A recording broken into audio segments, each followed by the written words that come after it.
The first tap of a conductor's wand. The first rivet in a mile-high tower. The master link at the genesis of a never-ending chain. The moment a single empty canvas meets a singular master stroke. There is no one thing. Because now, there are many. Because soon, there will be more. Because one is ever the beginning. Like the first link in an infinite chain, or the first rivet in the tallest skyscraper. The master stroke is found in the masterpiece. What will you begin?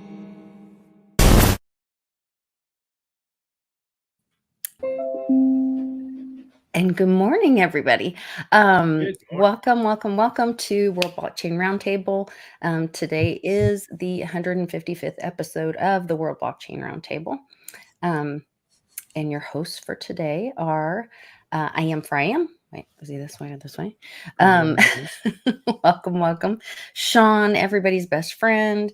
I'm Lisa from the Mighty Lair, Lisa Mighty Davis on Twitter, and Greg will be joining us later. So, welcome, guys. Thanks. Hello. Good to be here. Good to see you all. I need more coffee. I know. I was really proud of you for being so prepared. I got a really big cup today. Well, I got extra mugs to fill up. So, but you know what I need is an intravenous needle and like an IV, and the caffeine could just go drip right into my veins. That would keep you going for sure. That's too much for me. I can't. I got a like two cup limit for myself. Especially I put chaga in mine, and so then you're very alert. Oh yeah. Mm-hmm. Okay, just to go over last week's quick update on the WBRT layer ownership tokens or lot, which is distribution from last week's episode. So each host last week will receive 1,333 lot. Each topic contributor last week will receive 833 lot. Last week's themes were nominated by, guess who? I Am for I Am. I won again. How do you know? How did we know? Domination. Yes. I love your tagline today. Oh, dear. Social media minor on at Den Social. And I want to talk about that a little bit too, because I think you have a great idea to kind of encourage other people to get involved. So he's going to receive 833 lot. These ownership tokens come with perpetual passive income, free edits, governance votes. The theme of this week is what's right and wrong in the crypto blockchain space, nominated by I Am for I Am. I gotta love it. I get excited about the next theme, and I start thinking of themes like, oh, that might be a good one. I'll call my son. Hey, what kind of theme would you like to hear about? Yeah. I shared this week's theme around, on social media, and I was like, hey, this is your chance. Like, if you have a question, we've got this really great group of people on World Blockchain Roundtable that have great open discussions and very free thinkers and, new ideas around things. And you can be part of that discussion by just going to den.social and go to WBRT or the World Blockchain Roundtable layer. And then from there, you can be part of the conversation, asking questions, posting replies, and then also joining us on the show when it's live Thursday mornings, and being in the live chat. So thanks to everybody who is participating and joining us today. So jump into the WBRT nominated by I Am for I Am, the what's right and wrong in the crypto blockchain space. I thought the timing of this is perfect because there's been announcements, which we'll get into in current events. There's so much there. The fact that you can separate it with the one little slash should be against the law. Because to what's wrong with crypto? Oh my God, there's so much. And then what's wrong with blockchain? You know what I mean? They're like their own shows. Because you can talk about scammers and crypto and crypto bros and Hollywood and all that. It's what's bad with the number go up. Mm-hmm. There's a list for There's sure. a list. That's right. What's wrong with crypto, and then blockchain? It's a lot more like the Roger Ver thing, and the more technical stuff and for the future and that kind of thing. But they're each so huge. Loaded question, huh? Yeah, we're gonna dig into it. So can you help me scroll down a little bit? Let's see. By the way, this is where, if I could interject something here real quick. Please do. When you go to the so you can follow my cursor, hopefully you can see it, the layers, and if you go to layers for any of the newbies out there and you want to have a say in the show, you want to drive the show, you want to post a question, if you go to din.social and go to this layer and look for, at the top, it'll say World Blockchain Roundtable, and it'll tell you which episode. And right now we're on episode 155. And this is where you would hit reply, and you can put in a question. Everyone votes on it. And then the questions scroll to the top based on votes. And those questions are answered first. So for anyone watching this, if you want to ask questions to us, we don't always look at the chat while we're live, but this is where you'll get a guaranteed question answered if it's a good one and it gets enough votes. So be a producer to the show. Ask a question on din.social. Absolutely. Great promo for that, and really teaching people how to get involved. I wonder, hit refresh and make sure that your fire flag is on, not your time flag, right? Would that make sense? Oh, I think he froze. This is a group effort today for running the show behind the scenes. I think I am as frozen. Or he's thinking. Or he's thinking really hard, yes.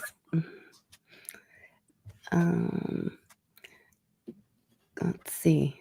I got on there last night and put in a couple questions myself or comments because I wanted us to talk about some different topics, and I had some questions. I wonder if I need to I can let him bounce. Oh, both of his screens are completely gone now. Okay. Yeah. So he's probably going to come back in. Here he goes. Technical difficulties. Or chat having challenges, but that's okay. Wow, I don't know what happened, but you have to reshare your screen because it also kicked your share out. Okay. All right. Sorry. No worries. No worries. Okay, the flag. I had to get all the way out, and you had a great frozen face. Like usually, if I get frozen, like I've got one eye open and half a smile or whatever. But you had like this very thoughtful frozen face. Oh no! Oh shoot, that's funny. Hang on. I gotta get to the right spot. I lost everything. Did it reset in the proper order for questions? It didn't. At the top there's the fire flag or the time, and I wonder if we need to change it to the fire flag. I do change it to the fire flag, and then I got the wrong one. So okay. Bear with me. Are we back? There you go. This is the first question. It's the first question's actually Joe, if you see it. It shows you are the first question. It shows you the first, and I refresh.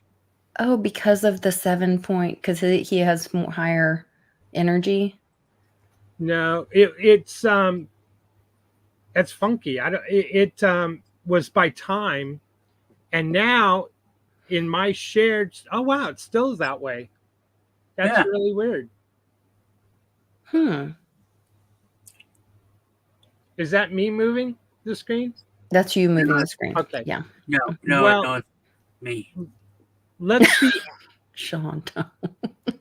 I think we should be accurate here and answer Joe's first.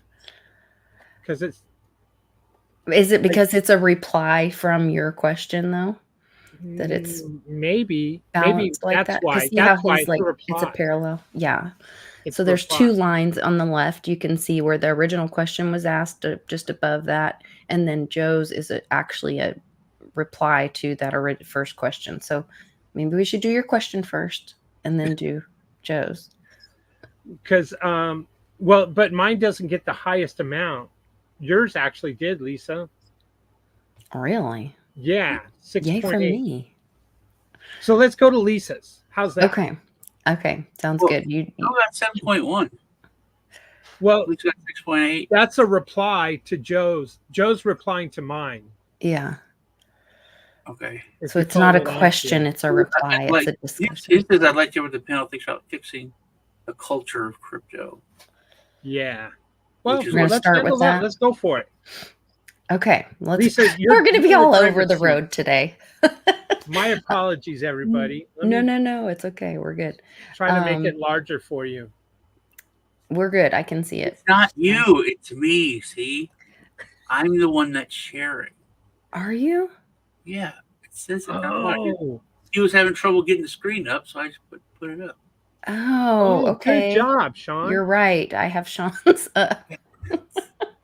Oh my goodness. Joe, don't ever leave us again. We're having fun here, Joe. Yeah. The kids are playing. We're playing gone. with your den social. I love it. Oh, okay. I was horrible in school. I was so bad to the substitute teachers. Forgive me. Is that where this is coming back to? I'm the substitute teacher. Okay, so let's drive this train. You guys want to start with Joe's question? I'd like to hear about what the panel thinks about fixing the culture of crypto. That is, how easily the ethos of crypto was corrupted by junior bankers and what could be done to prevent that at a project, industry, or societal level. Crypto is not the only thing failing in the West. Whew, that's for sure. Boy. So who would like to take that first? I will start on that because I've seen the change, and that was the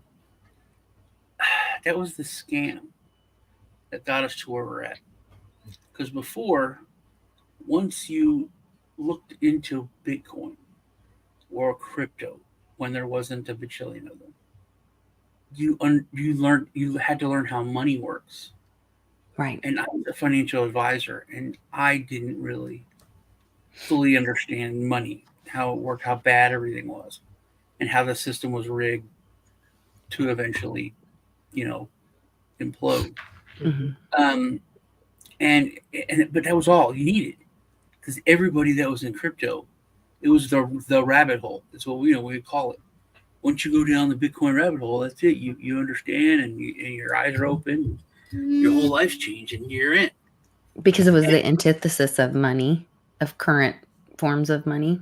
Right. But then so all you have to do is get someone to look down the rabbit hole. And then we put, our whores in the street to get people just need adoption. Just more people, just adoption is all you need. And it wasn't true, because all these people came in and they were coming in for the glitz and for the whores, and they weren't looking down the rabbit hole. They never made it to the rabbit hole. And they completely changed the system where it was just about, it's like if Vegas was about camaraderie and hanging out the first, and it turned into what it is. That's literally what happened. Doge was like just straight meme coin. It was a joke coin. We call it, before meme coin was a thing, it was a joke coin. Mm-hmm. But it was just a community that was for, like, Bitcoin was serious. This is going to change, blah, blah, blah. This is changing money, and this is, the dollar's going to die. And it wasn't even like super about security. It was about, hey, this is fun. We like hanging out. We, trade it like Bitcoin was when it was spare change. And that was the thing about Doge. It was all about the community and sharing memes and having fun, and where crypto nerds hung out. And then we turned that community coin into pump and dumps. And now we're where we're at, where there's 87 Doge coins and Doge Baby and Doge Mama and whatever. I think there's like 4 baby Doge coins. Then there's Pepe the this, Pepe that. Yeah, and it's literally nothing but it's not there for anything but to pump. And we had a while there was Masternodes. Masternodes were really cool. Divi came out and exploded, and then all of a sudden it was meme coins for Masternodes. There were all these coins popping up, and that was part of the big change when we were shifting from being a force of good to a force of evil. Crypto in general, I mean, kind of, I have to admit it. And we used to put Masternode online, all these other Masternode spaces, and all these coins would come up, and they're like, what do you do? Or a Masternode. You get all these rewards here in the beginning, and then this goes to this, and you get Masternode, man. Paid, they're only like $2,000, and you make $2,000 a day. And that was, you got in, and you set up your Masternodes, and you put a buttload of money, and you pumped, and then boom, everybody got out. It was just pump and dump, but it was Masternodes. And now the Masternode space is dead. It's not any Masternodes out there are worthless. A Dash Masternode was like $100,000 before, wow. But you could make like $10,000 a month with it.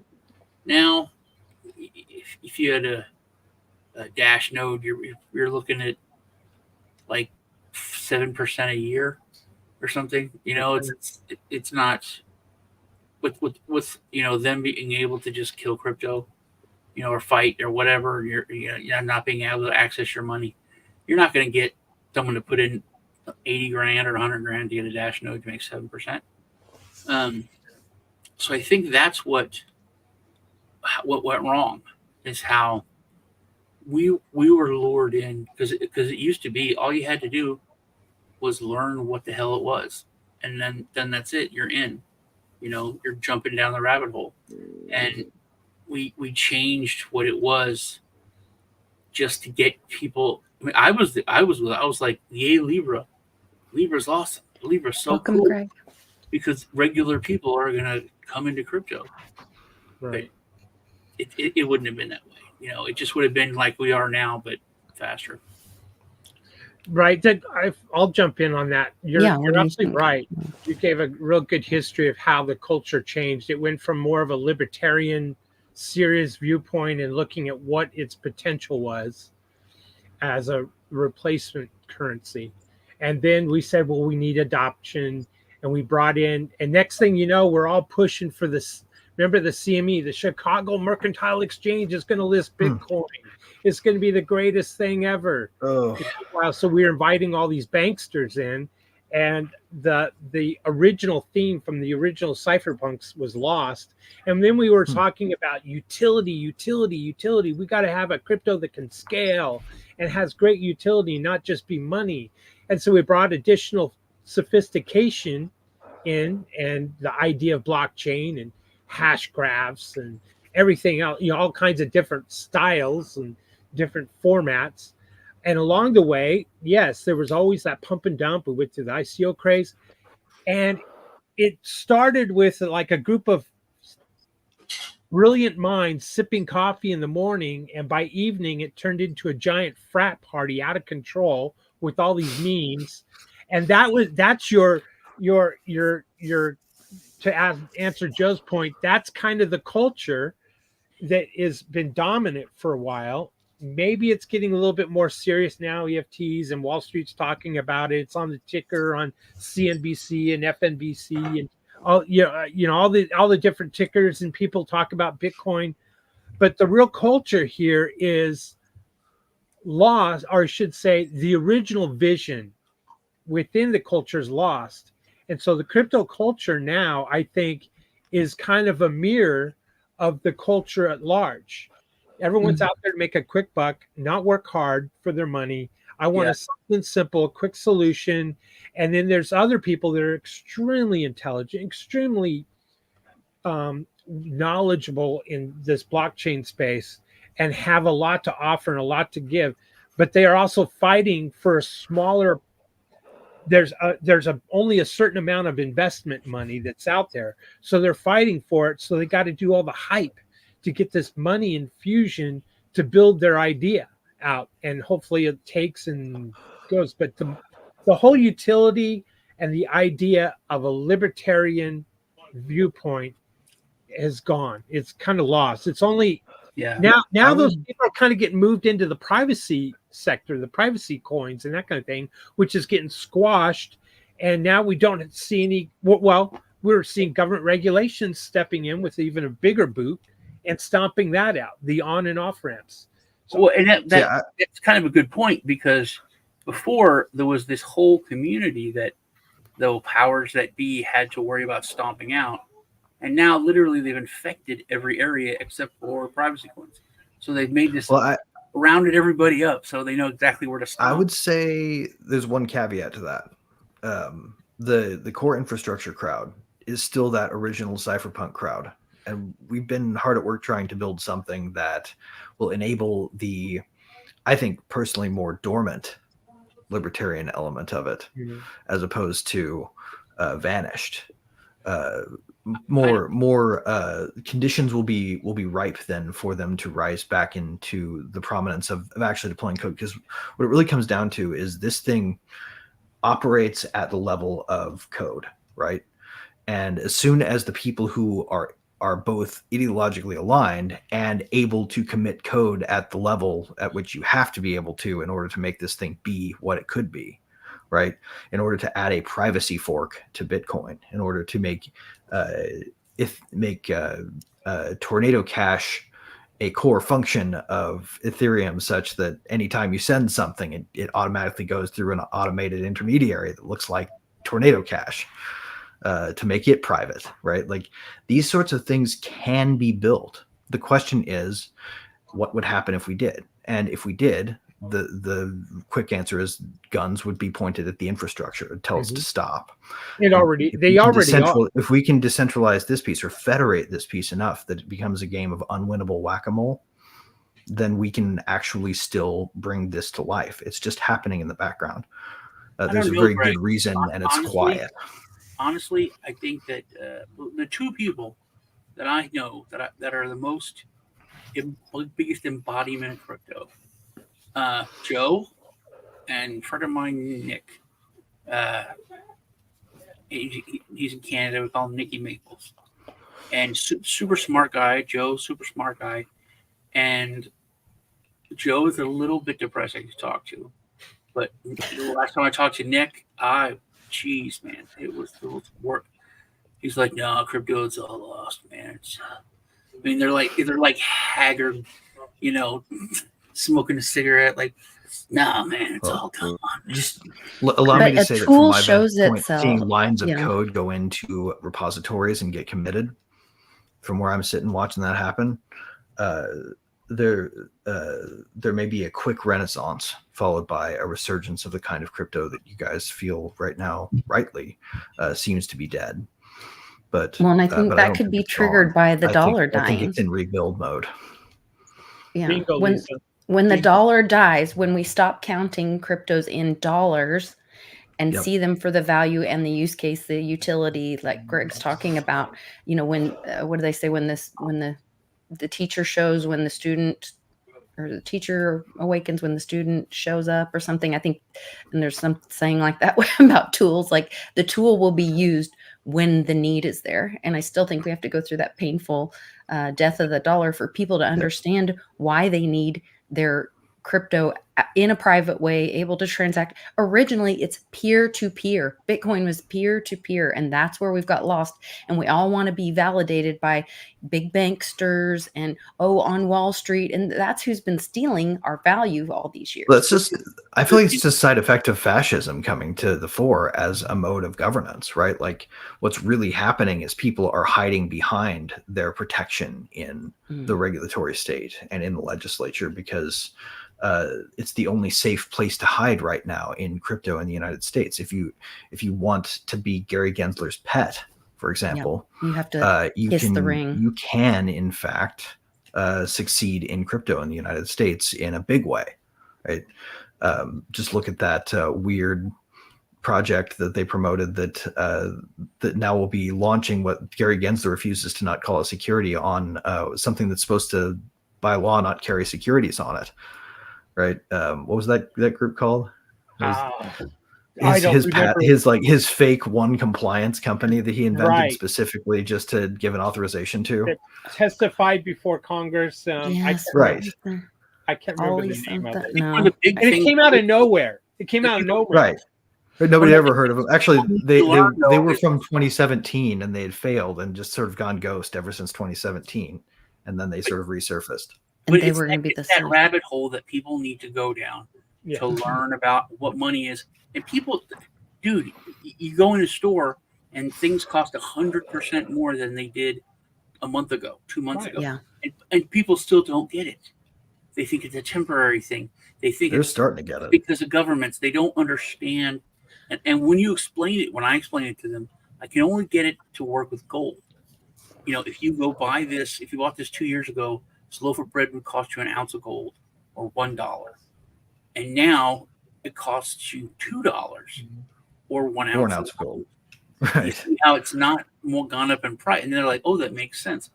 But anybody who really wants to understand it in crypto terms should open up the all chart on Bitcoin. Every now and then you still get hit in the face. And last night I was just looking at movies to buy and I was watching previews. And it was just like some skiing 80s like movie.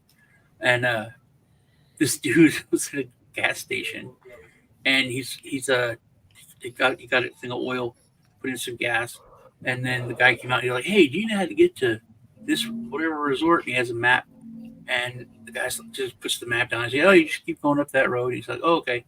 And he hands him $2 to fill his tank. I don't know if he filled it, but he got gas and a quart of oil. And he handed him $2. And it's like, man, that shows you how much the dollar's gone down. Right. You know, you literally couldn't get a drink in some places for $2. That's true. Right. Like he says, crypto's not the only thing failing in the West. I think big government regulations, is this going to go into Lisa's question, but I have a real quick question for Greg. Do you think that Bitcoin Core and the big blockers are still have even a minute, small level of the cypherpunk belief system of making it more of a currency, or having that the over, those guys are kind of an enigma to me, honestly. I don't really know any of them well enough to say. I would guess that among them are those who believe that the system can be reformed as opposed to replaced. That believe that if they weasel in and get the system to use them, that they can then transform from within. I would imagine there are some misguided, I believe, but nonetheless cypherpunk-minded folks who believe the answer is take advantage of the rot, as opposed to see it as a symptom that the thing needs to be put to sleep. I've always had the hypothesis that had Bitcoin been allowed to stay what it was, its value would have increased so much that people would have looked at it as a hedge for gold. Yeah. Just like they're trying to sell it as, digital gold. But if it was decoupled from Wall Street, if there were no CMEs, if there were no EFTs, then people would realize that, hey, wow, I'm losing value in my dollars. So to fight inflation, I'm going to jump over here to crypto because it's still fungible. Where gold and silver, I can't pay for gasoline for my car with gold or silver. But, maybe I could with crypto because it could be linked to a credit card, debit card, something of that nature, right? And but it lost that. Yeah. hopefully it'll come back, like you said, Greg. Hopefully it'll be the Trojan horse. Well, it will be within gonna Wall Street, and the doors will open, and it'll flip them. Well, I think it's going to happen more like this, honestly. I think they're going to shut us out. I think they're going to shut it out. It's not going to be possible to get crypto into cash in meaningful amounts. And I think that will cause a schism among retailers who will be faced with taking cash only from those who are left inside the system, or opening their own wallet. It would force peer-to-peer transactions. Yeah. Right. It could actually be the forcing function that makes it so that people have to start accepting crypto if they want to have a slice of that value, because simply cutting it off from dollars is not going to make it valueless in dollars. Sure. The merchants will still be able to transact in it. They'll still be able to get useful services in it, especially given the fact that the world is digitizing and that a good chunk of people capable of delivering digital services are also into crypto, right? You want to hire somebody to do your grocery store, your liquor store, your mom and pop grocery store website, right? You can probably hire someone to do that exclusively paying crypto. You never has to see dollars. So they have already in that one instance an incentive to take crypto directly for goods and services. That is an interesting take on seeing regulation as a positive thing. Yeah. Right. It would force them to at least have to take it on the side, and there would be a huge black market emerge. If there's a market for something and it's made illegal, it becomes a black market. It doesn't go away. There's no such thing as successful prohibition. Interesting. So that kind of goes into our next question by Lisa Mighty Davis, talking about regulation. We've seen the overreach of SEC to regulate through enforcement versus legislation. At what point do we hold Congress accountable for doing their job and making laws that reflect the will of we, the people? Will the U.S. be left behind the rest of the world as we see the rest of the world go? So who wants to start? I'll start. Okay.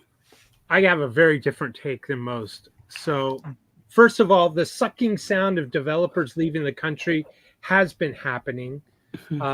Launching cryptos outside of the borders of the U.S. has been happening. And had there not been a strong or questionable regulation stance in the very beginning, you would have seen more of those dollars and more of those projects happening here in the U.S., which is sad. But as far as you're right, Congress should have been making these rules rather than the SEC or an agency, and that goes for other agencies as well. If Congress was doing their job, then the rules would be these agencies would just be enforcing the rules, but the will of we the people. Right. The laws are written in such an ambiguous way that the SEC, for example, can make up how they believe it should be enforced and choose winners over losers, and it's an unfair system. Which really leads me to the point I really want to make here, is that I'm trying to bite my tongue here and be careful how I say this. It's a government mafia cartel, and they are going to pick the winners and losers because it's an unfair court system. It's an unfair regulation. They do not listen to we the people. Our votes, we did not want more money going to Ukraine. That was the majority, but they still did it anyway. So the will of people has been discarded for years. And I think one might say it's the strongest illusion our system has ever managed to produce. Yeah. So regulation, I don't know how we're going to bring it back other than tear it all down. Can we be self-regulated? This is partly our fault, I think. Agreed. You've been in this for a while. You remember when the SEC's like, we don't want to touch that shit. We don't want crypto. What is it? And then everybody was like, what the hell is it? And to a certain degree, that was a mummer's farce, right? Like they knew exactly what it was. They've been studying it since 2012. We're not in charge of that. We're not in charge of that. We're not in charge of that. And we should have pushed more towards where it was supposed to go, to Congress, instead of to allow the SEC to pick it up. All we talked about was, well, it's not Howey test. It won't pass Howey test, so we don't have to worry about them. Well, I mean, we didn't anticipate how flexible the judicial system would be with interpretation. We also didn't anticipate the impact of Chevron on the outcome of legal determinations when it was regulatory agencies making them through enforcement. So that's the pernicious part of regulation by enforcement, is that the SEC gets to determine ambiguities in the law and therefore choose how it's interpreted in a way that because of the history of overreach in that agency starting in the early 90s, they have basically carte blanche to say whatever they want to say by connecting it back to the 1933 and 34 acts, and then going off on some flowery bullshit about how their mission is to protect investors and make sure that they have the right information, right? Like I saw the best thing the other day is like Gensler on CNBC talking about how there's no appropriate disclosures in crypto. Well, actually, no, that's not true. Every time a block gets published on any blockchain, you're looking at a full disclosure of the whole books. Every 12 seconds on Ethereum, every 10 minutes on Bitcoin, name your block time. You just got your answer to when they publish a full audit, right? Unlike the Fed. Yeah, but 99% of everybody watching that just is like, oh, really? The no trick? Oh, we can't have that. Right. That's what we should have pushed. They're full of shit. Education. We should have pushed education a lot harder than we did, and I'm at fault. I mean, I bought crypto when it was, I think it was under $5, under $6. Just to I bought Bitcoin. It was horrible. It was so complicated. I bought a T-shirt. My son's telling me, "Oh, it's mathematics," and I was like, "This is the dumbest thing I've ever heard of." I said, "This is terrible. This is stupid." Okay, there I had fun with this weird internet money. Now I'm done. And I still had like 4 Bitcoin left in my wallet. Threw it away. And then like 2 years later, there was this dude this kid was mowing lawns, buying Bitcoin, and now he had $400,000. And then as a financial advisor, I was like, wait a minute, let me take another look at this. And then it's like, oh, scarcity. Oh, I understand all these other things about it. I just didn't understand the mining aspect of it. So that got me to look down the rabbit hole. And then once I did, I was in. But then once you look down the rabbit hole and you start talking about what's down the rabbit hole, you start getting conspiracy theory shamed. And that was another way that they attacked Bitcoin or cryptocurrency, because no, this U.S. dirty Fed note, dirty fiat is perfectly fine. Oh, we would never do that. We would never print it to infinity. Banks are never going to from you. They're never going to break. The banks are never going to fail. I'm like, dude, they already did. We're there. Yeah, they in fact, they're past the failure point. They're being propped up by printing. It's all literally theft from the future. It is, and we're running out of value we can steal from the future. I don't think we're going to fix anything. I think it's too broken. See, I'm not ready to give up. I don't think we have to break it all the way. I'm with you. We're right now. We're in a Cold War, a civil war in the United States. There's so much crap about just when is the boogaloo coming? How is it going to be? Started. How is it going to be? And like Arkansas. World War III is an information war. Arkansas the other day, they passed a law that they're not going to what are they not going to do? They're not going to allow illegals in their state, so that if the administration sends them to their state, they're kicking them out of their state. And there's all these other states that are passing laws that are like, no, they're just like, no, we're not going to do that. Mm-hmm. And we're seeing the divorce starting. Utah just had a big bill pass where they're pushing back on federal regulation at all. Like they're doing this constitutional separation between the Fed and Utah. That's that whole thing about states separating. There's like 5 states now that have bills about separating from the union. Mm-hmm. So ultimately, what you're saying, Sean, is the solution for crypto is not through DC. And I would agree with you, because we, the people, have no voice. If we have a voice, it goes on deaf ears. Even if it reaches their ear, they don't give a shit, because that's not where they, bread voices That's not where they get the butter That for What their we money's want bread. is coming free from exit. elsewhere. Yeah. So the answer is building parallel systems, irregardless of what they say or think or do. We just march our way on. And if it's through privacy, it's through privacy. If it's through, trading with one another and my neighbor for eggs, for goat's milk, or whatever it is, it doesn't involve the third party, which is DC. And so that's what crypto was supposed to be about, eliminating the third party. Well, in this case, the third party is those nimrods in DC. And it doesn't matter, the naive knock on their doors and say, oh, will you please let me get this through? Or let's get this legislation going through. Those are the naive, dumb, Well, the real impacts, right? It make change from within when it's just the Intel super state that's massive. So Greg, that's my opinion. Before Greg jumps on, I wanted to take this one thing, this awakening I had, because it has to do with AI, and Joe has always made this argument that till he's blue in the face, talking to politicians, talking to people in power, that hey, he talked about the giant sucking sound. If you don't let us build this stuff, and the U.S. isn't ahead on blockchain technology, they're going to China. All these other countries are going to get ahead of us. And it all fell on deaf ears. Now, when it comes to AI, that's the argument. There's been like 4 bills that have went before Congress just to say take a break from AI. Everyone needs to take a step back and we need to look at it.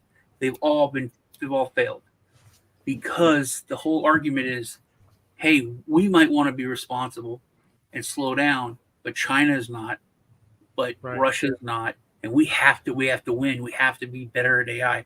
Our AI has to be able to crush their AI. And that was not the case for crypto, because they had total hegemony. They're like, no, we don't want to have anything to do with this because we're already the big dog. Well, and in a way, they thought that watching China ostensibly make an ersatz ban of Bitcoin, right? Like they didn't really ban it. Yeah, they still control the Chinese people as much as the Chinese government would like us to believe, right? The Chinese people are similar to us in the United States in that they're very rebellious against their government when their government can't control it directly. Right? They wouldn't need all those censorship systems and social control systems if they didn't have a problem with it to begin with. And those people are just like the rest of us. They all want to be free, right? So that they tried to ban Bitcoin. And what they're finding right now is, as they're entering their own sort of real estate banking crisis mode, is that they can't. That in fact they can't stop people from exiting to it.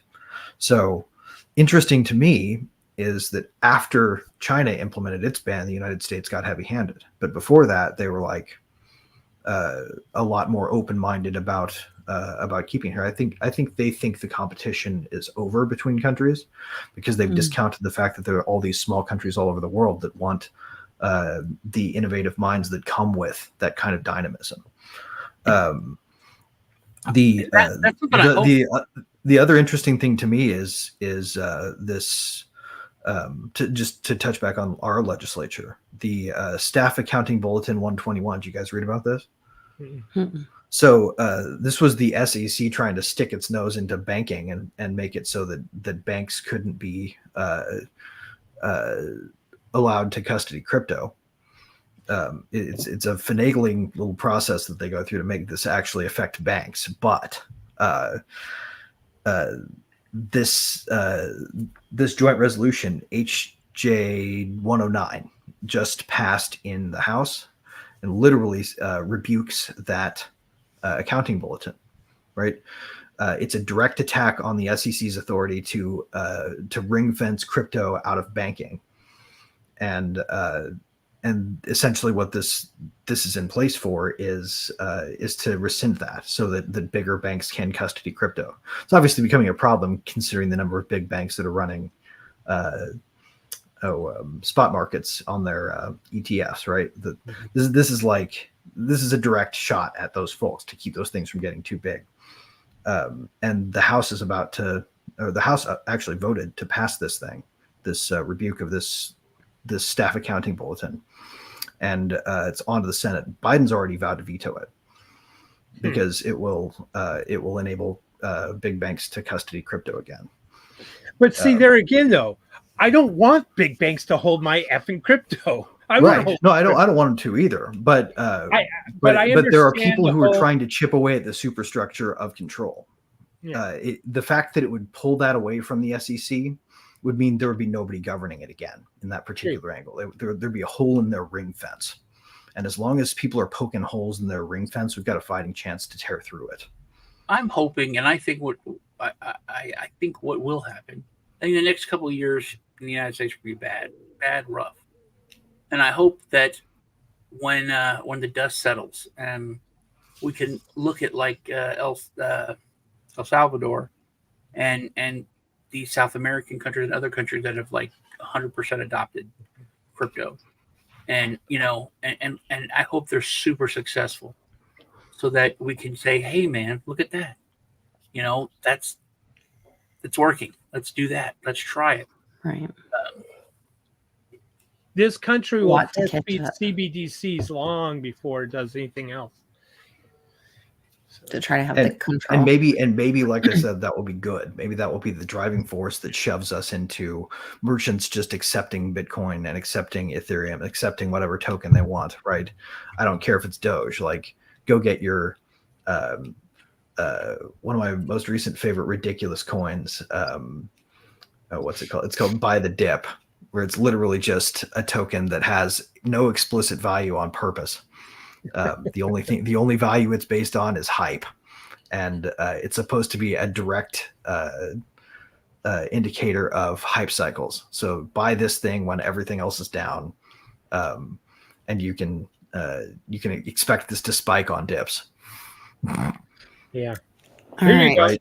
It's a silly thing. Like, grocery stores will be taking that shit in 5 years. Mark my words. I think they already do, but I found an eBay that takes crypto. It's an eBay version. I think it's called StoreX or something like that. Nice. So it's happening. But this is another great question from I Am. I think we can all make a choice here. Multiple choice question. What's wrong with crypto? Should we do like, what do you think is the most wrong with crypto? Like, which number would you choose is the worst thing about crypto? Sure. Okay. I'm going to change your question a little bit. Go for it. So, Satoshi Sean,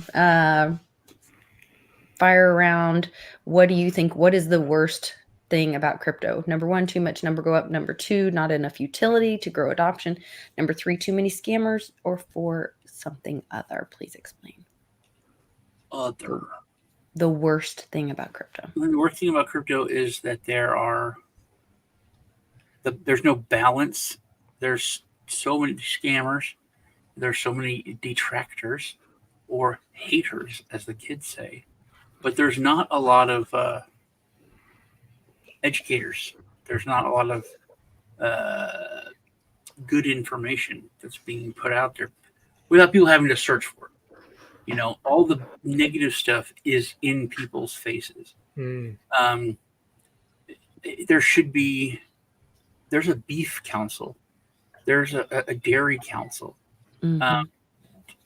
Do you know the dairy council that they have the got milk? Do you know that they have a budget of like $200 million a year and have since like the 70s? And it's subsidized by the government. We have a Bitcoin association here in Oklahoma, and actually they just passed something about crypto. Now I'll have to go look it up, but they got something passed that was really positive for blockchain and crypto in Oklahoma. That's something so you have a point there. We should have on an international scale, because It started out like it honestly it should have cypherpunks, and then regular people. There was a million U's, Lisa. There was a million U's when we started, and now there's a few. And the U's that there are threatened to be shot because they have the word Litecoin in their name. By Right. the people that are, They're supposed to be, wanting the same So things. there needs Apparently to be never read the white paper. the worst thing in crypto, I think, is the lack of just basic education to people for the reason for it. All right. Great answer. I am for Am. What would be your choice of like what's the worst thing? I'm going to say number 4, but before I say that, real quick, number 1, number go up, and scammers, which is number 3. Some people think of them as the same. And I want to make a distinction that number go up has the scammer. That's who is the scammer to make the money off of it. Mm-hmm. Versus the investor wants some sort of return and isn't doing it just for the betterment of society, as a donation. So number go up is, I look at it a little bit differently. Maybe I define it differently. But number 4, clearly, the biggest problem with crypto is we've allowed a third party in our business, a third party in our wallet, and that is government. Mm-hmm. Absolutely. Greg, what would be your choice? I will also go with number 4, and I do also, like I am, take a different view of 1 and 3. In fact, what I'm about to say touches in 2, but doesn't completely cover it. Right? What I see is a lack of courage, of conviction, and faith in the tools to build things that, right? If government is the problem, then we have the tools in it. We have Godfire in our hands. When you open that IDE, you have the ability to make things that will make trouble for the establishment, like serious trouble. Imagine WikiLeaks, but there's no fucking Julian Assange to imprison. Mm-hmm. Imagine Sci-Hub, but the guy who liberates, or the DAO that liberates and publishes journals from paywalled sources, could become bazillionaires off of the task of liberating information, right? We should not fear the economic incentive of radically remaking the world without permission. And that's something that ultimately I think is at the core of what they fear, right? Uber, they went after Travis Kalanick not because they didn't like his HR practices, but because he had a strategy of bulldozing his system into places without asking the bureaucrats nicely first, right? Right. We did that with crypto originally. Tornado Cash did that to the world. The privacy coins, they just came into being, right? There was no permission slip required, and there's still no permission slip required. And yet people are not using these tools to build things that cause trouble for the establishment that is fighting the existence of such things, right? Why are we not building the revolutionary ideas now? A lack of courage. And I think that is really ultimately the biggest problem in crypto. I totally agree. And I would say that you guys are all 100% right. And even a tie-in from the education of people understanding that they're choosing to be slaves. Anytime you have to ask permission from someone to make a transaction, you are a slave of that system, and any form of money makes us a slave of that system. So I think you guys are totally right. We have to get rid of that third party. Free men do not ask permission. And that's the only way to get out of this and to be free. And if people understood that they were slaves, I think they would stand up. I will literally give all of my coolest NFTs to the person who builds a thing that puts dockless scooters in cities on a decentralized economy in a way that can't be controlled, such that they just bombard every neighborhood and we have to wade through them to get to our cars. I dare you. Do it. I have a runner-up for my answer for others. Okay. That is Tether. We've built so much of our world on that foundation, and it is shady as hell. We know it's. I mean, they're called the Tether Mafia, for God's sake. There's so many, exchanges, so much of our infrastructure.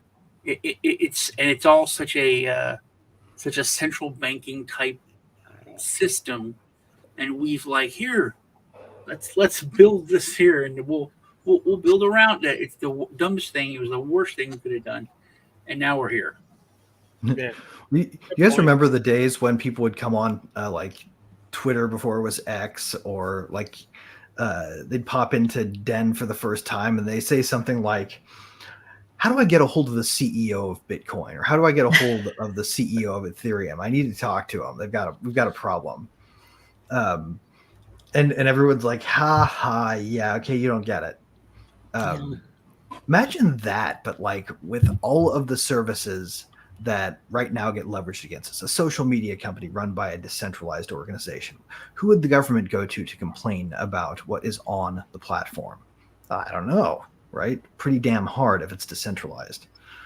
Well, and that's the thing. If it never touches the US dollar, it's none of their damn business. And trying to regulate that's like when they, attacked Roger Ver, and now I don't know if they actually jailed him, but they were threatening to jail him. But how can you hold a person accountable for a currency that you claim is not your valid currency, and your money other countries actually do? Its money. Yes, I mean it's insanity. Obama said it perfectly, like years and years ago. Someone asked him about Bitcoin, and he said, "Yeah, we can't allow that. I mean, when you have this Bitcoin, it's like letting everyone have a Swiss bank account in their pocket. I can't let that happen. No, we need centralized control. We need centralized control. We don't want decentralized. Otherwise, how are we supposed to outlaw vapes? Yeah, he's like, did you just buy online, fuckers? Right. All the things. Okay.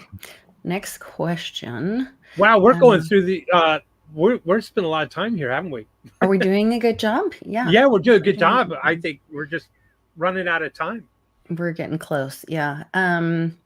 Let's see. Next question. Can the roundtable comment on these alternative project growth rates compared to Bitcoin? This is from Roger Ver's book, maybe? It's actually from Aaron Day. He ran for president. He's hardcore anti-CBDCs. Okay. Here, I'll blow that up. Ooh. The question is all of the, we touched on this last week, but the question is adoption. Look at how fast some of these have grown and Bitcoin hasn't.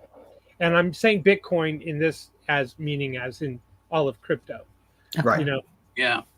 Look at Zelle, Apple Pay, Google Pay. They already had millions and millions of people that were already ready for them, and they were a trusted authority, right?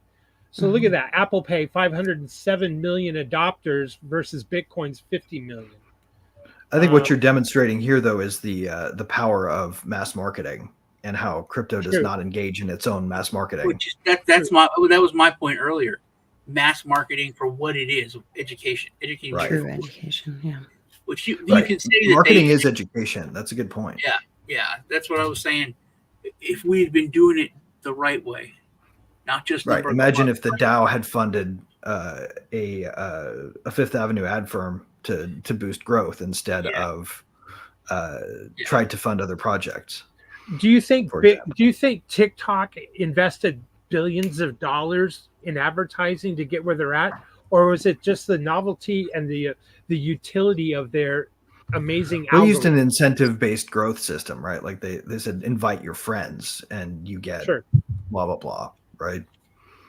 They also had an undeniably cool format that's really addictive when you check it out. Like I don't know if you guys have tried TikTok, but the second you do, regardless of how you feel about the content, the medium itself is shaped to be very, very hooky. Because it gives you all those, what is it called? Those responses in your body or whatever, haptic, and then all that stuff. And they're so quick to consume that that the algorithm can make new stars out of anybody rapidly. You join, you get an ass load of followers. Just after one video. Not just a carrot. Because I wouldn't get TikTok. It was like I drew a freaking line in the sand. I'm like, no. BitBoy, back in the heyday, it was like, Sean, you gotta get a TikTok going. I'm number like the 40th person, the biggest person on TikTok. Yeah, and Rivet actually invested in. No, Ben, I'm not 12 girl. I'm not going to do it. But my cousin, my nieces, they would all send me these funny TikToks. And when I click on them, it would only let you watch like the first half. You have to have a TikTok. You have to download the app to watch the whole funny video. So they were hitting you with the stick as well as giving you the carrot. That's right. I thought, fine. But everyone, here's my question. We're talking about money. We're talking about money controls so much a big portion of our lives, shall we say. You would think that if you could present a better form of money, which I would argue it is, based on scarcity, yes, it's not physically backed by gold or silver, so in that respect you could say it's not a fiat because it has scarcity principles. It boggles my mind, maybe because I'm such an analytical person. It boggles my mind that it doesn't have as much growth as it has had in comparison to these others. But true, these feed off of emotion, either whatever, sex sells, watching someone dance on a screen or fall a face on their face or off a roof or off a ladder or whatever, and it brings happiness, joy, love, laughter, sex, everything like that. So I can see how that's the big attractor, right? Versus money is not as big as a attractor.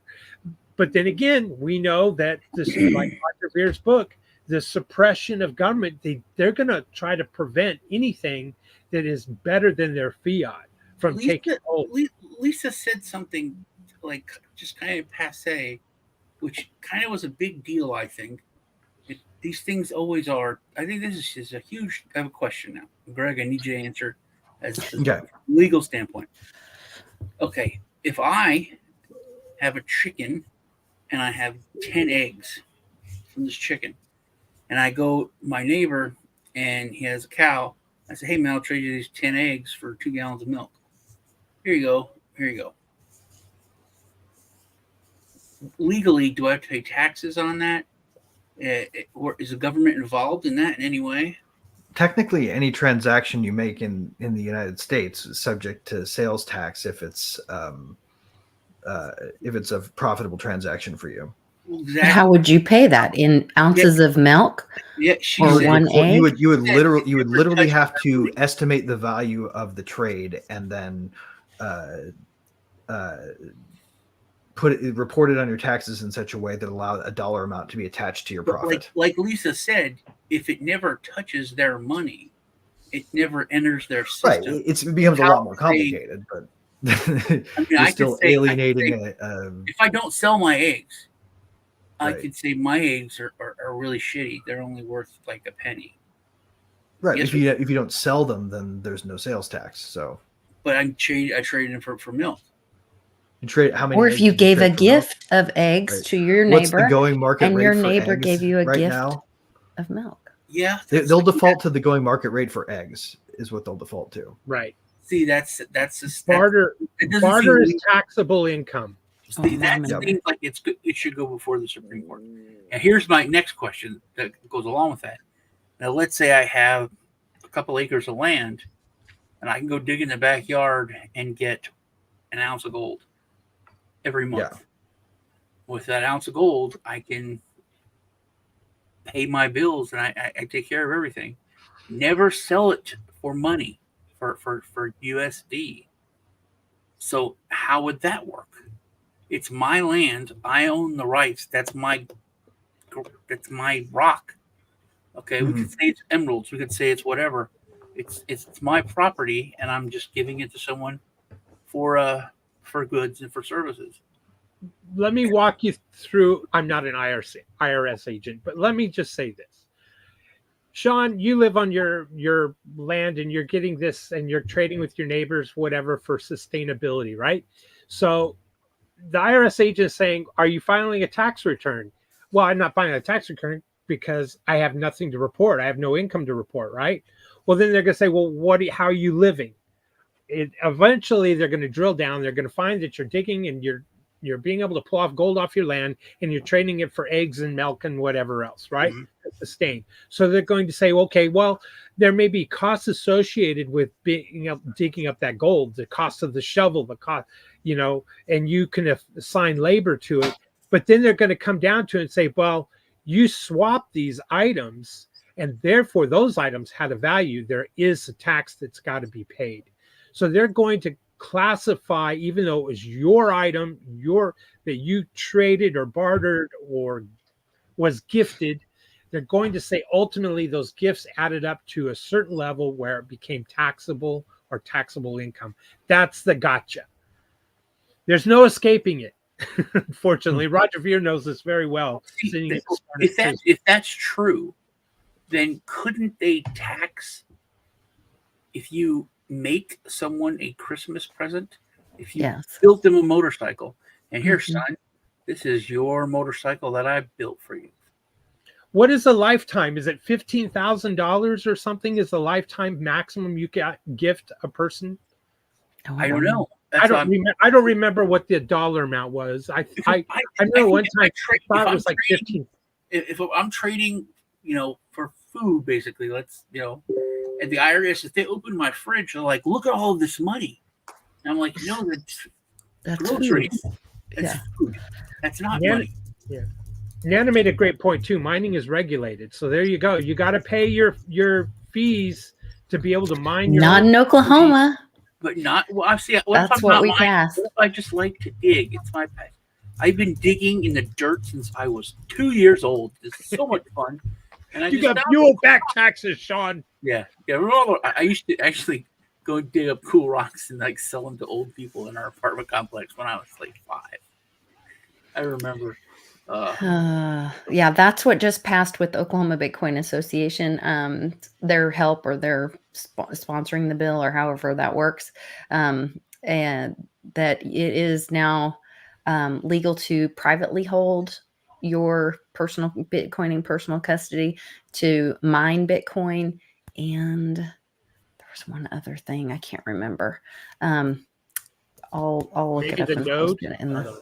Yeah, running a node. Yeah. I'm assuming it applies across blockchains and it's not chain specific. I believe so. I haven't looked at the I doubt they would specify a specific chain. Be surprised. Yeah. I think the Bitcoin Association promoted it as a Bitcoin, but they mean. Oh yeah. Well, I mean, and definitely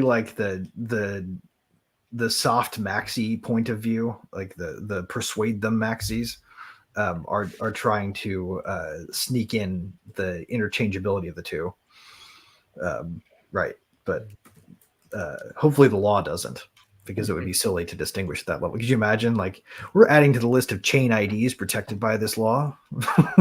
that'd be kind of silly. You had a video that was me. Play that, and then is that Greg? I'm sorry, Greg. Yeah, I shared this. This is an example of what's possible with TikTok. I could play it, and then I can share your page. Let me see if I can pull it up. Added Tornado Cash. I'm already there. Hearing something in the background. Oh, okay. Or Sean, whoever can play it, I can share your screen. I got it. Hold on. Oh, cool. So this is an example of why I like TikTok, the medium, because we actually invested in creating some content for. We're doing something that the government doesn't like. Can you guys hear that? Process where we can file a claim to say, hey, I'm not supposed to be on this list. This is wrong. It's what happens when it's a line of code and it's not a person, and there isn't one person who can control it.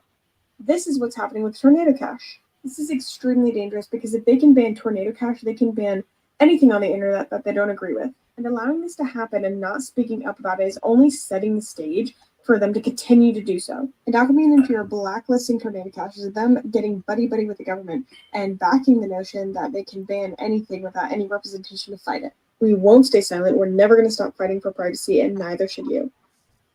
That was weird. Boom.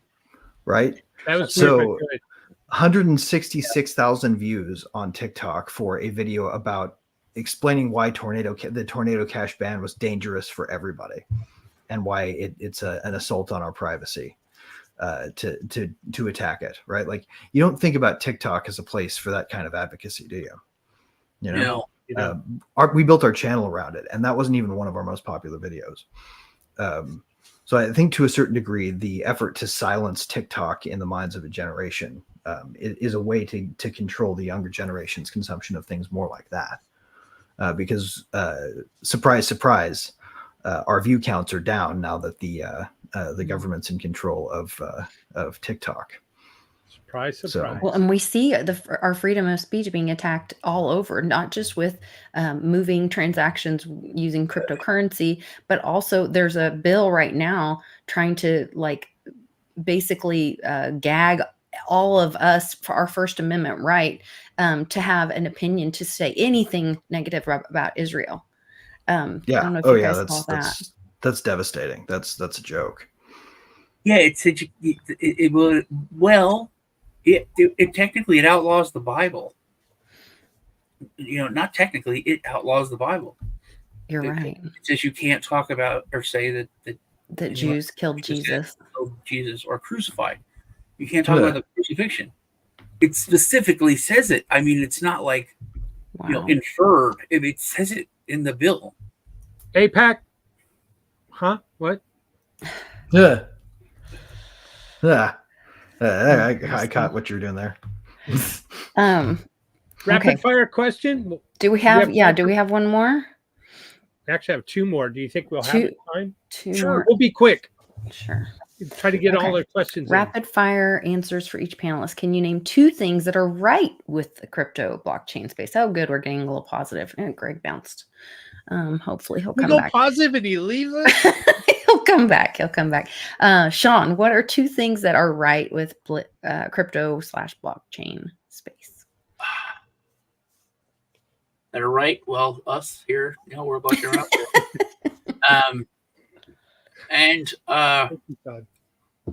I want to say there is a lot of positive for crypto.com and for a lot of the things, a lot of the stuff people would look at as just in bed with the government or whatever, but they are taking over banking, and they've done it successfully, and they've done it within month, like 20 months maybe. Within 18 months, crypto.com went from being a brand new startup to having stadiums in the United States. Mm-hmm. The roasted Tom Brady. They even talked about why they didn't go to the crypto.com arena. They're building one of 10 Formula One tracks in the world that's going to be in Florida. So the massiveness of them is crazy. Oh, they're awesome. I love those guys. Are you kidding? I met the founders at DevCon in 2019 and actually really dug those guys. They're cool as fuck. The thing that they're after is what we're all after. And you sometimes see, for instance, a reasonable element of skepticism towards people with power and money, using that power and money to be liberatory to people, right? Elon Musk comes to mind. Love him or hate him, the things that he's doing may or may not be suspicious to you, depending on your stance on this, right? The crypto.com guys, I think, are like that for crypto in a way. These are people who I believe whose hearts are in the right place, who have a lot of wealth behind what they're doing now. And the question is, are they holding the ring? Is it going to corrupt them? Or are they still fighting the good fight? Interesting. So Greg, what are your, I know you're agreeing with Sean, which I think is great that we're moving in a positive direction, but this question is really positive. So it says, can you each name two things that are right with the blockchain crypto space? Yeah, I would say the first being that I've seen the industry turn and defend itself as a whole in these, as the regulatory assault and the government assault on crypto has intensified over the last few months. I've seen people shut down maximalism and stop being so self-deprecating and focusing on our own flaws and turn and say, look, we might have some bad, every industry does, but the ones that we're trying to fight to replace are so much worse that to compare one to the other is to compare Auschwitz to summer camp, right? Like, you guys are running a thing that is patently evil, and it should not be defeating this thing that is good that we're creating. That was a rough example, and probably a violation of the new law. I was going to say, I don't think you're allowed to. I intentionally violated the law. I know you did. Come and get little me. rebel. I love it. So I would to put mine in, and then I want you to wrap it up because this was one of your questions.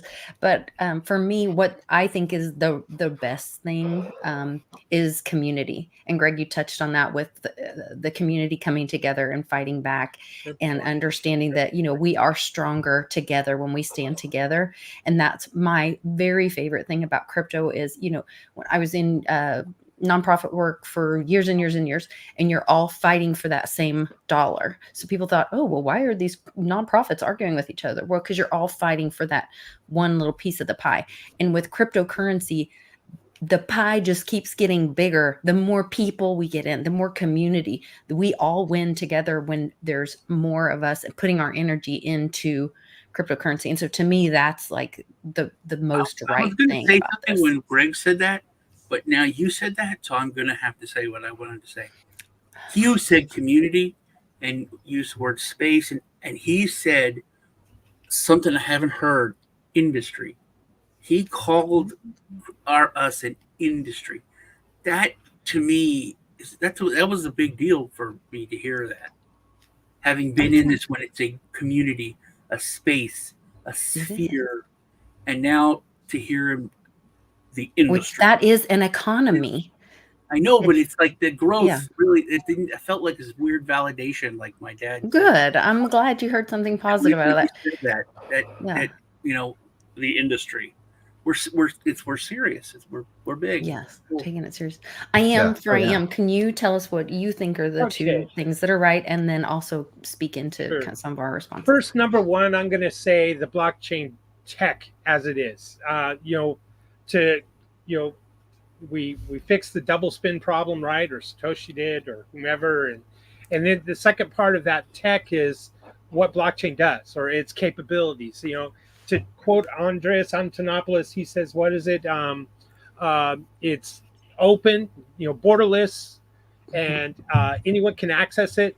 And then there's utility, obviously. Well, actually, neutrality. It's neutral. In other words, it doesn't care. Blockchain doesn't care what your political position is, social economic position is. It doesn't care about that. Then it's censorship resistant. And then I think the last thing is public. So anyone can look at the blockchain and see it and enforce it, right? So that's number one, is the tech. Number two is, I think, the opportunity to provide an option, and maybe even a better option, to fiat currency. So that opportunity that's there is huge. And that's what's right with crypto, in my opinion, and blockchain. Absolutely. I think that's awesome. I did not prepare a meme deck. So we're just going to have to talk about current events. Well, Joe's not here, so there's no secret message to convey. That's true. And he didn't send me a secret message. So that was one. We'll give the guy who's tasked with recording all of the memes and investigating the patterns at the SEC the day off. Oh, there you go. Well, I remember something I wanted to talk about. How can be? Remember how I said that their states are saying we're not gonna participate in this. We're not gonna enforce this. We're denying this law. They, I think it was Tennessee. Tennessee's been kicking ass on everything. They banned chemtrails and other stuff. But they said that they will not institute anything from the WEF. So Oklahoma kicked out the WEF and the WHO. Yeah. The WEF and the WHO. That's hard to do. States are starting to in with a lot of little organizations. I think it's good. I think it's interesting to me that I'm seeing, like you said, Sean, like, okay, well, it's not like it's all happening across the US all at once, which I think would cause people to freak out, and they would see the change that's going on. It's happening in these little pockets. And I think other states will pick up, oh, wait, what did you do? Okay, well, we're just going to adopt that Tennessee is doing. Okay, well, Oklahoma now is making, it legal to own and hold and run a node of Bitcoin or crypto. And oh, well, now maybe Texas is going to adopt that. Like, it's happening little by little by little. And before we know it, it will be all of a sudden everywhere. That's kind of what I'm hoping for. I would like to comment on something in the news recently. Was the Baton Rouge had a new city open off of the Baton Rouge, and shout out to the veteran who fought for this. He wanted to enact some change for the positive for his kids or grandkids in the school district. I could be wrong on the story, and was unsuccessful. And then he just said, you know what, we can do better than this. They were just tired of everything else, and said, let's just do our own city. And then the vote, and it was a mega majority. It was that voted for this and created its own city or a suburb of Baton Rouge, because the city services that they were paying for did not, provide bang for their buck, and there's like enough of this. And the mayor is very mad. Yes, well, he lost a big chunk of his power, right? His financial base. Yeah, and that's the same thing with the Greater Idaho movement. And the Great Idaho movement, it's really, really special, because normally it wouldn't be allowed. But Portland has a lot of, it's very expensive. Like, you could ask Joe. But the part that want to leave, it's very rural, and they get like they make up like 10% or 8% of the tax base. Mm-hmm. But they technically take more than they pay in from the state. They can just print more. So the state's like, it's a win-win. And Idaho is such a rural whole entire state that their taxes would increase by like 20% by taking them on.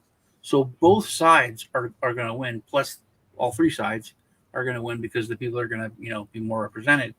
But you're seeing that in a lot of places around the U.S. where people are. First, you saw it with everybody moving here and screwing up our state.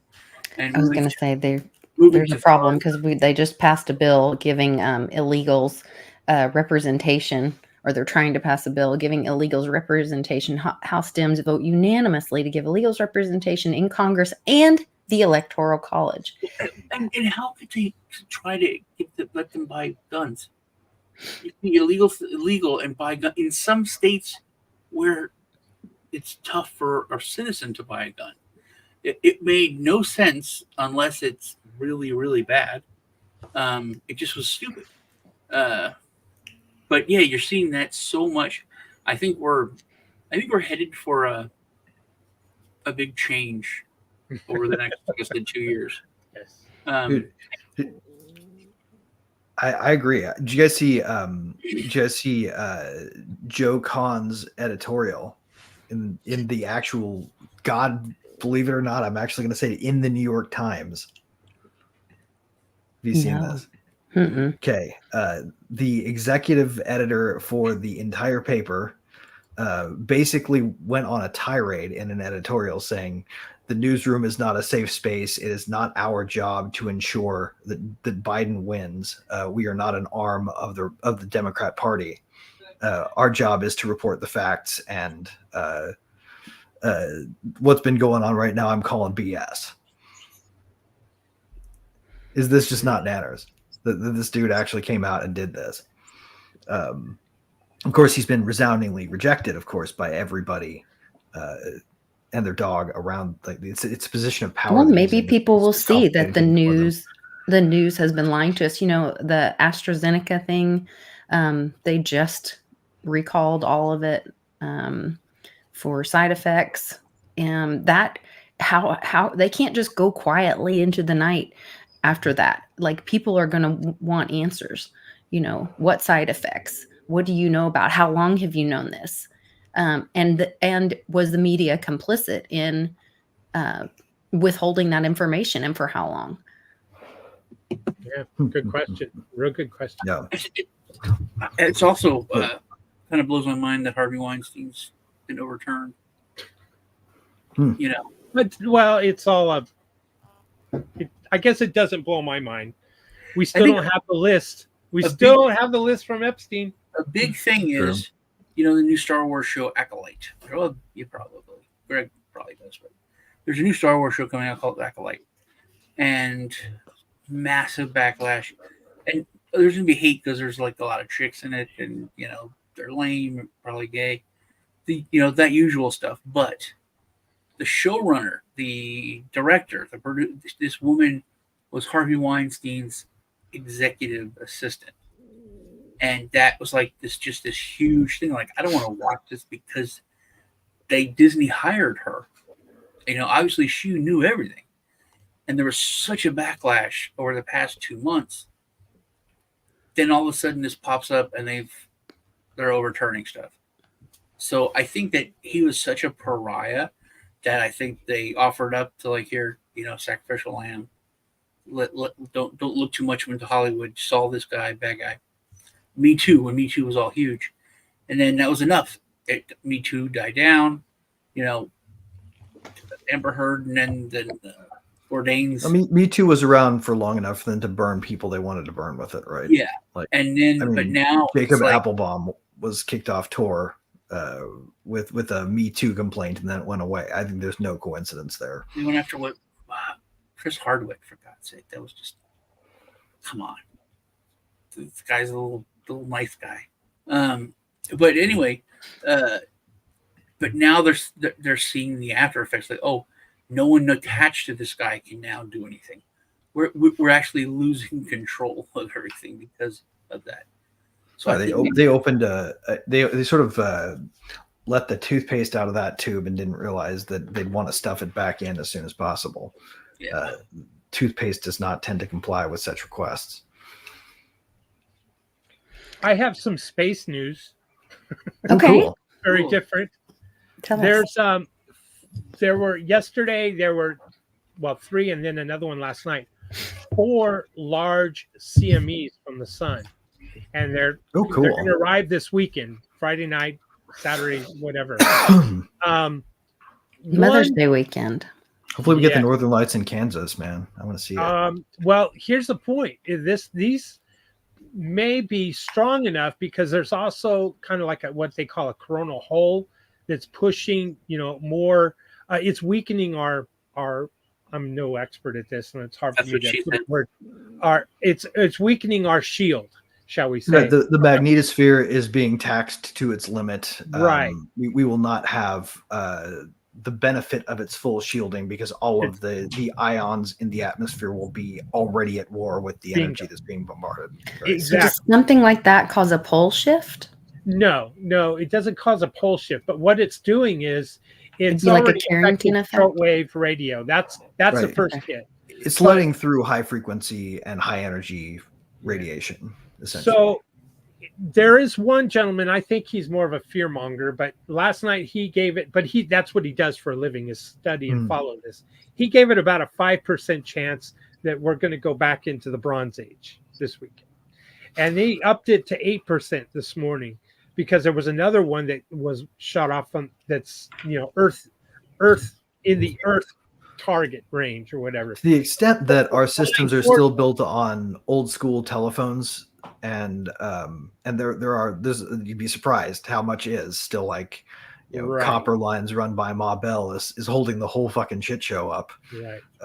Like that's the kind of stuff that can go nanners, right?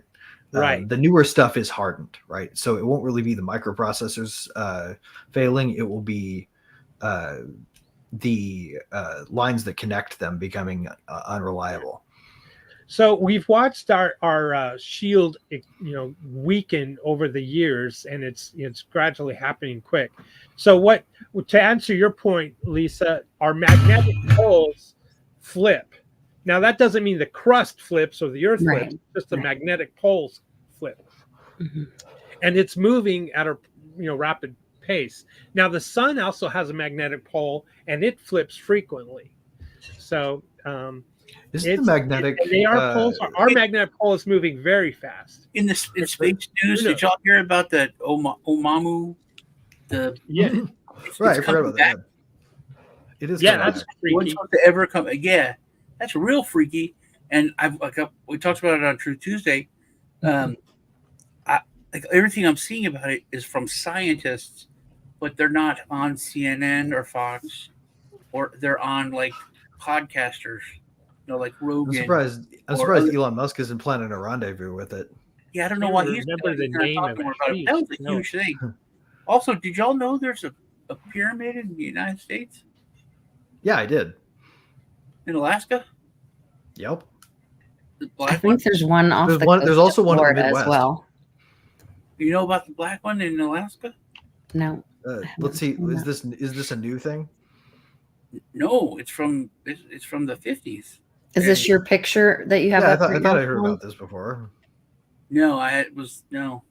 Okay, I was going to add your screen to the screen, but yeah, it's interesting. I've been seeing a lot of like comms around Mother's Day, moms and Mother's Day, and also lots of dragons. Seems like. Yeah, that's strange. Yeah, more dragons. It is the year of the dragon. It's the year of the wood dragon. Yeah, it's really interesting to see kind of all that bounce around. What else do we want to talk about for current events? It's kind of been a slow news week. We've got all the tornadoes, and we had an earthquake here this morning before the show. My son looks over at me. He's like, "What was that?" I was like, "Oh, it's an earthquake." He goes, "Well, that wasn't so bad." I saw a statistic that fighting age men that have crossed the border outnumber everyone in our military service 6-1. Well, now they'll be represented by the Electoral College, thanks to the House of Representatives. It would be awesome if they voted for peace. Like, Elon's been trying to warn people about this because the way our voting system works, it's the Electoral College that makes the decision. Yeah. Not, we think we vote. And Biden warned us. He said it's not the votes, it's who counts the votes. And said that. Now for our census to be corrupted by giving a voice to illegal immigrants that have not gone through the process of vetting and being accountable to our society are going to have as much of a vote or voice as any of us that were born here and or came here legally. It's just so wrong. It's just blows It's also me away. been going on for a lot longer than people are probably aware. Yes. Right. Yes. This is not the informal immigration system has been the only immigration system we've really had since since after World War II. Neither side wants to fix it. Neither side wants to fix it. Right, exactly. I mean, and there are all sorts of advantages to not having a formal one for them. And the latest is manipulating census data, right? It's very easy to increase the number of reps that a state like California has, right? By sending them all to sanctuary cities. That increases the population, increases the number of representatives that go to Congress from California. So even if they're not voting, they're adding to the weight of authority that the places that they land them have. So to a certain degree, we're kind of damned if we do and damned if we don't, right? We start dragging them into our states. We change the political makeup of it. We start sending them to California, sending them to liberal cities. We change the weights. We add more representation to those places. Either way, it's a win for people who want to import power. What it does is it cheapens citizenship. It's just like if there's too many people that graduate from college, let's say, and floods a market with the same degree, it cheapens that degree. All right. So what we have is we have a cheapening of citizenship. It holds less value. It's not of higher esteem. Like it used to be that you could only vote if you were a landholder. Right. Right. And so it's the same thing. Now it's been cheapened. So how many millions of people voting, let's face to a it, state before it gets another rep? It's an Right. interesting question. Yeah. But let's face it, on the voting side, if I can't track it, I can't see that it was applied correctly, I can't verify the chain of custody was done correctly, can I assume that the vote was actually, I have to trust. I can't verify. You can't go look at it on the blockchain. So voting is faith. Voting is not. It's fiat. It's the same thing as our shitty dollar. If I can share my screen, this is the first I heard this. This is crazy. Yeah. Mm-hmm. Your volume's not on. That's a cool thing. Is this the question?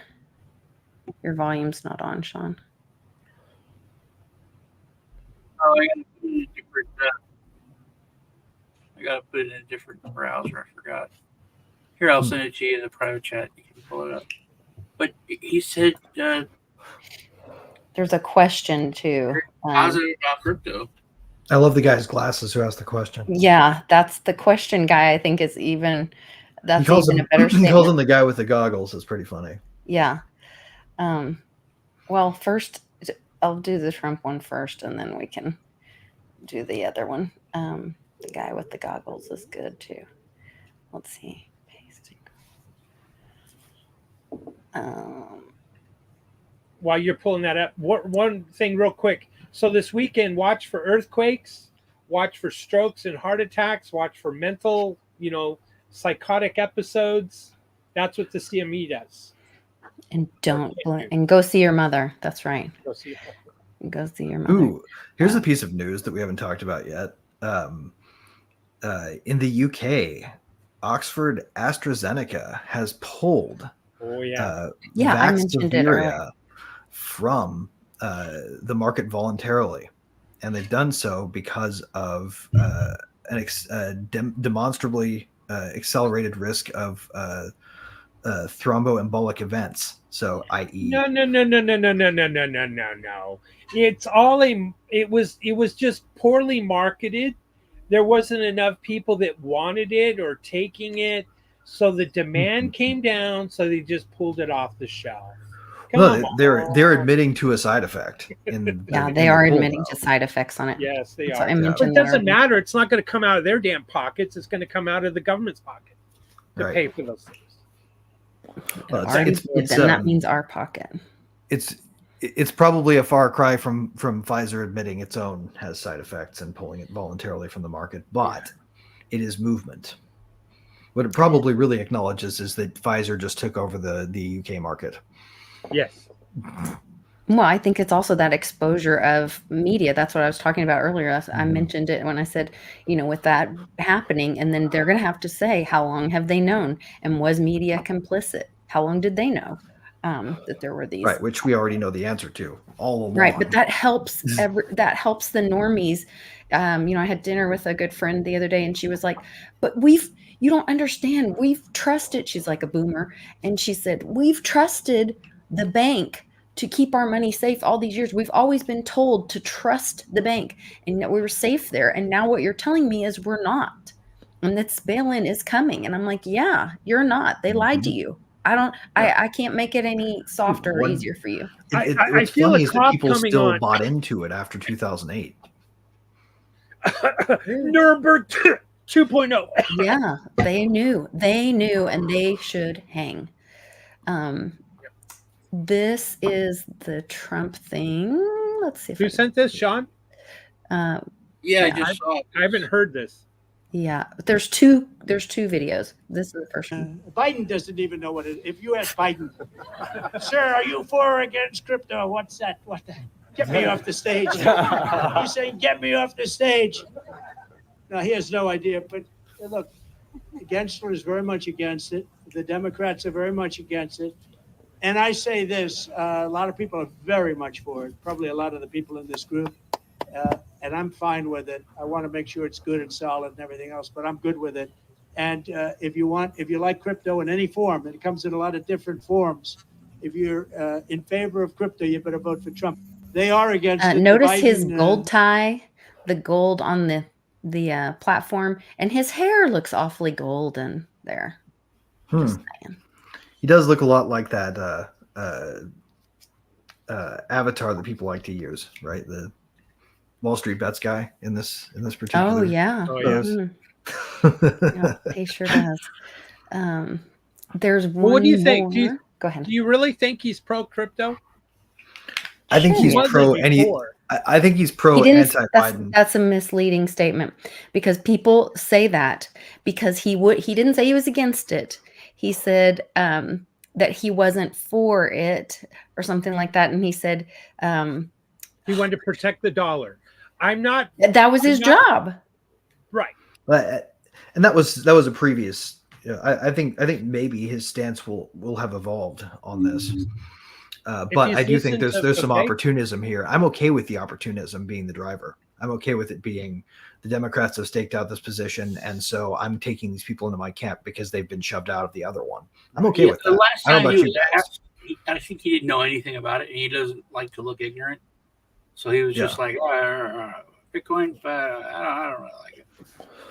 I think the fact that he's promising this means we have the opportunity to leverage that power post-election to say, okay, as you said this, now we need your help with this. I don't necessarily think he knows what we need help with to get the regulators out of the way, but I do think he'll probably be receptive to the argument. If his job is to protect the dollar, how can he be for crypto? How is it the president's job to protect the dollar? Is it? Yes. Absolutely. Isn't the Fed independent? Allegedly. Supposed to be. Allegedly. Yeah. Right. Well, technically. No. Well, time out. That question implies that the Fed is for the best and the betterment of society and our people. And the best way to protect the dollar, if you take a Hayekian view, right, is to get competition up there for it. Yes. And shrink its supply. So you can actually protect the dollar. You can say you're protecting the dollar by enabling free competition in currency. You could say that if you take actually a Nobel Prize winning view on the matter.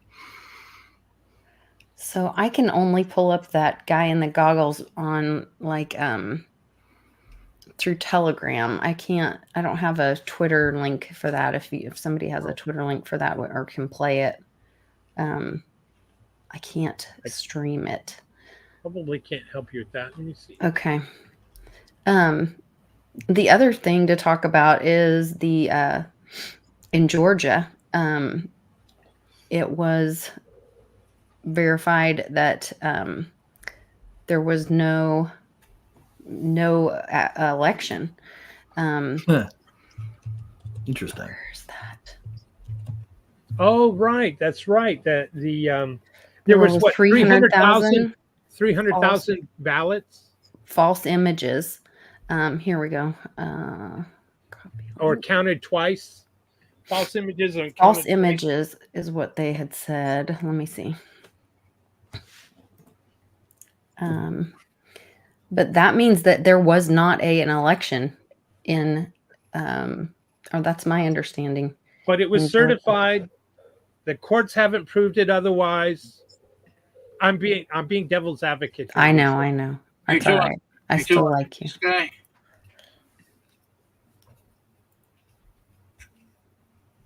What, Sean? Can you guys see that? Again. Oh, I'm sorry. I thought you guys were seeing this. I want more than just a damn I voted sticker. I want to be able to track my vote. I want to see that it was applied correctly. I want to see everybody's vote without a name but a serial number. I just want to switch to a autocracy based system. It's not letting me share this. Yikes. I don't know. There it is.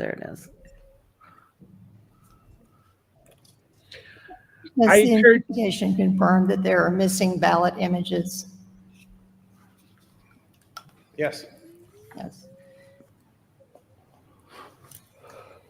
Do you know why 380,761 ballot images from Election Day machine count are not available? Almost 400,000. We subpoenaed Fulton County for all of their ballot images. We received approximately 518,000 ballot images. From Election Day? Those are for the recount. Those are from the recount, but we have no ballot images for 380,761 ballots from Election Day, correct? What was subpoenaed was the ballot images for the recount because that's what this case was How are they about, different? not That's the what I election want to day. know. Right. Does Fulton County know why there are not 380,761 ballot images from Election Day? As with the investigators, we have not been apprised of this allegation. This is the first I'm hearing about it. I have no idea what the basis of that allegation is, and so we would have to. We can't answer that at this time. Bet you there's a Would lot Fulton County agree quiet that chair every farting going on vote in should that have a room. ballot image? What'd you say, Greg? I'm sorry. So there's probably a lot of quiet chair farting going on in that room. It's probably really smelly in there. Oh, man. Too much Well- Panera broccoli soup. It's insane. Is It's, that, Whenever Lisa's, you say that- what that- percentage of, oh, go ahead, Sean.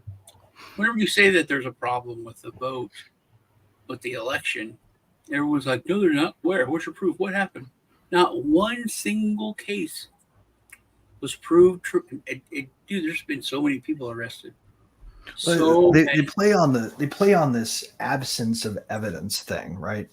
Because technically, if you want to be a pure frequentist statistician about it, then absence of evidence is not evidence of absence, right?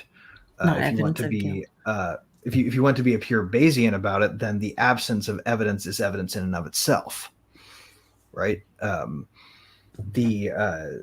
thing they'll stick to is that it has never been proven, or that no one has ever provided officially substantiated proof that.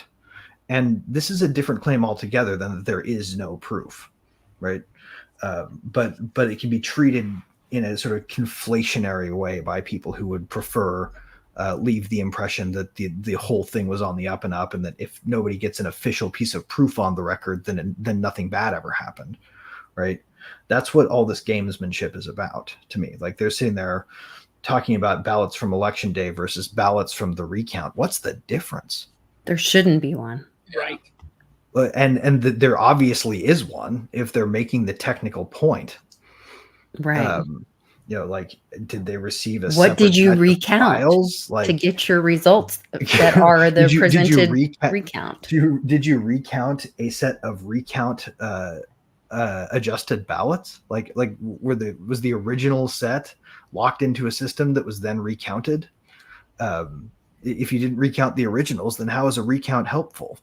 Right? Like, what's going on here? And I think there's so much snow in the air over it. It's because of these like little technical nuances around the idea of trying to work evidence into the record, because they want to be able to defeat the claim that there is no evidence that, not that this didn't happen, but that there is no evidence that.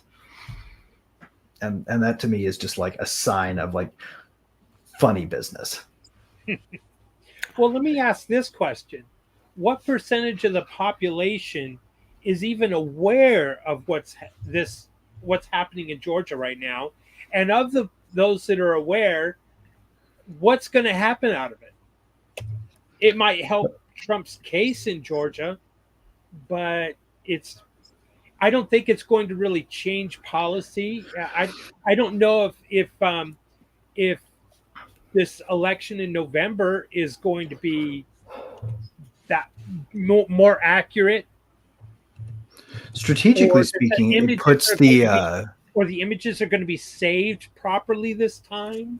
Well, to me, it just puts the folks who are openly hostile to a fair election in the next one on the back foot, such that they have to explain past actions now instead of coming up with new actions to do that will corrupt things in the future. So if we suspect at all that there is something fishy in the past, then a way to stop that from happening in the future is to force them to explain themselves in every fine detail, right? Go over every single line in every single email and say, why'd you write that?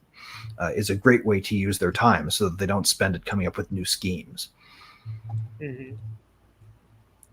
I don't know if this is true, but supposedly House Republicans are weighing a new impeachment of Biden for threatening to withhold congressionally approved military aid to ally Israel, violating intent of recent appropriations and mirroring them to You can't just impeach him for the intentionally unconstitutional vaccine mandate. Like where's his family dealings with China. That might be something, traitor. In the Constitution for if you violate people's fundamental rights, and 2 years later you find out from the courts that in fact it was a huge violation of everybody's fundamental constitutional rights. Where's the redress for that? How do you compensate all the people who faced a choice between job and putting something in their body they didn't want to, or college degree and putting something in their body they didn't want to, illegally mandated in violation of our Constitution? And it was all done through policy, not law. Sean helped me learn the difference in the two. And they won't go after him for the thing that he actually probably most deserves to be impeached for. That bothers me. There's something, we don't have much time on this, but I want to, and this is one of the things that Lisa and I talked about a long time ago, that it's all the protests on college campuses and around the country, and the massive violence that are being put out against it. And I think it's very weird that there's all these college kids and this anti protest, but it's all USA, USA. And we're not at war with anyone. We're not at war with Mexico. We're not at war with Canada. That's it. None of the islands down there by in the Gulf are messing with us. We're not at war. So it doesn't make sense. But we are. We have funded proxy wars all over. Exactly. We are the warmonger. Right. But we're not at war. So they're end the war, yay Palestine, and they're out there, USA, USA. Yeah, how is that cheering for us at all? All they're doing is USA, USA, drain the bank accounts of the USA is all they're chanting for. But they're it just doesn't make any sense. And they're so brainwashed, that you're literally just war. Yeah.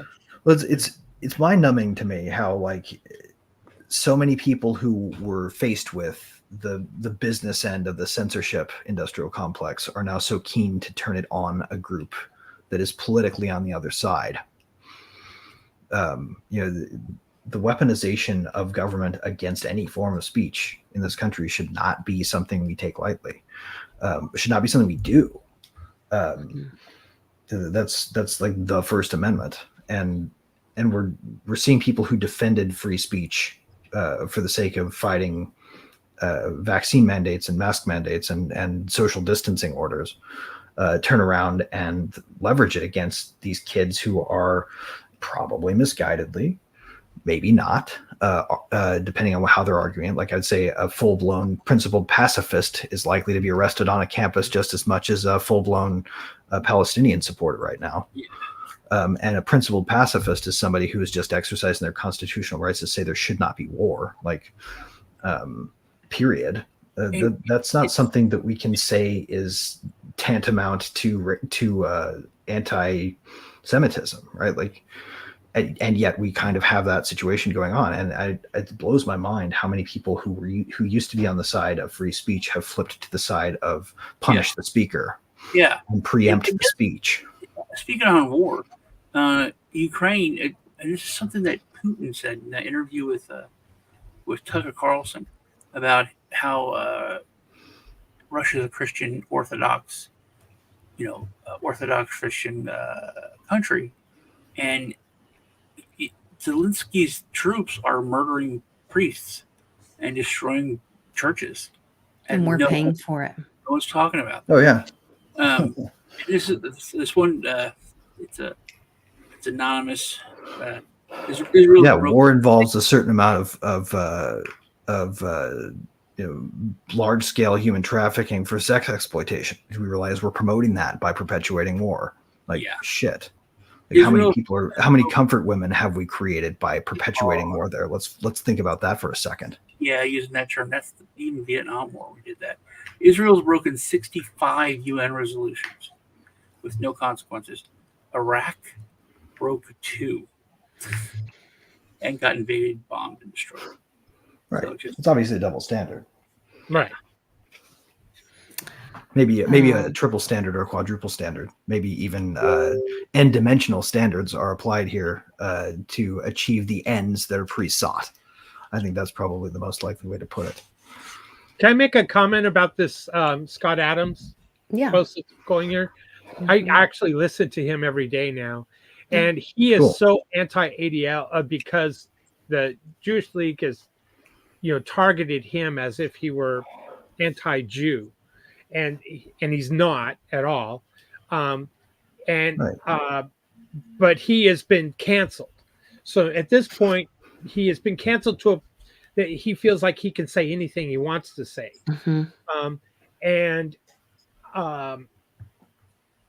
I don't think he really has a dog in the fight, shall we say. But he does say if Israel was attacked and continued to be attacked, it's not going to matter what the world says so long as America keeps supplying them arms. They're going to do what they're going to do. And there's nothing he can do. But his beef is actually against the AIPAC. So that's his beef. That's what he's against the external influence, right? Right. So I think he's more like, let's keep a reasonable contention. Certainly not one that has anything to do with anti-Semitism. It might to some people, but it doesn't necessarily to every person who holds the belief. They claimed he was a Holocaust denier. He was not a Holocaust denier. He only said that we can't verify the number. That's it. Was it more than 6 million? Was it 3 million? We can't verify the number. It was terrific. It was horrific. It was right. They highlighted a trivial point and tried to roast him for a soundbite. Right. Yep. And he says, if they're going to be anti-me, well, then I'm going to use my platform and I'm going to be anti-them. Right. I love it. But everybody's got to take a stand and take personal responsibility. We are out of time. We're going to say goodbye as a big group. And if you want to be part of the conversation, join din.social, join them, the WBRT layer, the World Blockchain Roundtable layer, ask us questions, go in there, put suggestions for topics and themes. And we will see you guys next week on World Blockchain Roundtable.